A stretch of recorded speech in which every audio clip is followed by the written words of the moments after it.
নমস্কার, আমি আপনাদের সাথে আছি আজকের বিশেষ সংবাদ নিয়ে। দেশের বর্তমান অর্থনৈতিক পরিস্থিতি এবং প্রধানমন্ত্রী নরেন্দ্র মোদীর সাম্প্রতিক কিছু বার্তা নিয়ে এই মুহূর্তে সারা দেশ জুড়ে ব্যাপক আলোচনা চলছে। অনেকেই ভাবছেন দেশে কি আবার বড় কোনো সংকট আসছে, নাকি আবারও লকডাউন হতে চলেছে। আজকের প্রতিবেদনে আমরা এই বিষয়ে সবথেকে নির্ভুল তথ্য আপনাদের সামনে তুলে ধরব। দেখুন, শুরুতেই একটা কথা পরিষ্কার করে দেওয়া ভালো।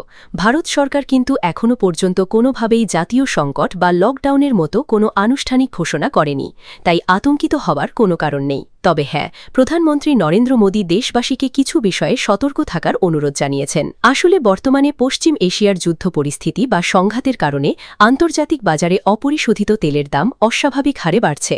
ভারত তার তেলের চাহিদার বড় একটা অংশ বিদেশ থেকে আমদানি করে। এই তেলের দাম বাড়লে আমাদের দেশের বৈদেশিক মুদ্রার ওপর প্রচণ্ড চাপ সৃষ্টি হয়, আর ঠিক এই কারণেই কেন্দ্র সরকার কিছুটা উদ্বিগ্ন। প্রধানমন্ত্রী নরেন্দ্র মোদী দেশবাসীর উদ্দেশ্যে বেশ কিছু জরুরি আবেদন রেখেছেন। তিনি বলেছেন, আমরা যেন খুব প্রয়োজন ছাড়া পেট্রোল এবং ডিজেলের ব্যবহার কিছুটা কমিয়ে দিই। যাদের পক্ষে সম্ভব তারা যেন ওয়ার্ক ফ্রম হোম বা বাড়ি থেকে কাজ করার বিষয়টিকে গুরুত্ব দেন। এছাড়া তিনি অপ্রয়োজনীয় বিদেশ সফর এড়াতে এবং আপাতত সোনা কেনা কমানোর জন্য সাধারণ মানুষকে অনুরোধ করেছেন। এর প্রধান লক্ষ্য হল ডলারের খরচ কমানো এবং দেশের ফরেক্স রিজার্ভ বা বৈদেশিক মুদ্রার ভাণ্ডারকে সুরক্ষিত রাখা। অনেকের মনেই প্রশ্ন জাগছে, তাহলে কি দেশে তেলের অভাব দেখা দেবে? সরকার কিন্তু খুব স্পষ্টভাবে জানিয়ে দিয়েছে যে দেশে পর্যাপ্ত পরিমাণে পেট্রোল, ডিজেল এবং এলপিজি গ্যাস মজুদ রয়েছে। জ্বালানি নিয়ে এখনই রেশন করার বা কোনো নিয়ন্ত্রণ আনার পরিকল্পনা সরকারের নেই, তাই তেল ফুরিয়ে যাওয়ার ভয়ে অযথা প্যানিক করার প্রয়োজন নেই। তবে অর্থনীতিবিদ এবং বাজার বিশেষজ্ঞরা একটা বিষয়ে সতর্ক করছেন।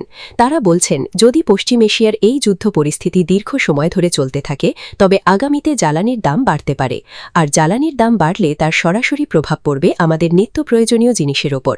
ফলে মুদ্রাস্ফীতি বা জিনিসের দাম বেড়ে যাওয়ার একটা সম্ভাবনা থেকেই যায়। এটি শেষ পর্যন্ত সাধারণ মানুষের পকেটে বা মাসিক খরচে চাপ সৃষ্টি করতে পারে। সবশেষে বলা যায়, সরকার পরিস্থিতি খুব কাছ থেকে পর্যবেক্ষণ করছে এবং বড় কোনো সংকট এড়াতে আগাম সতর্কতা নিচ্ছে।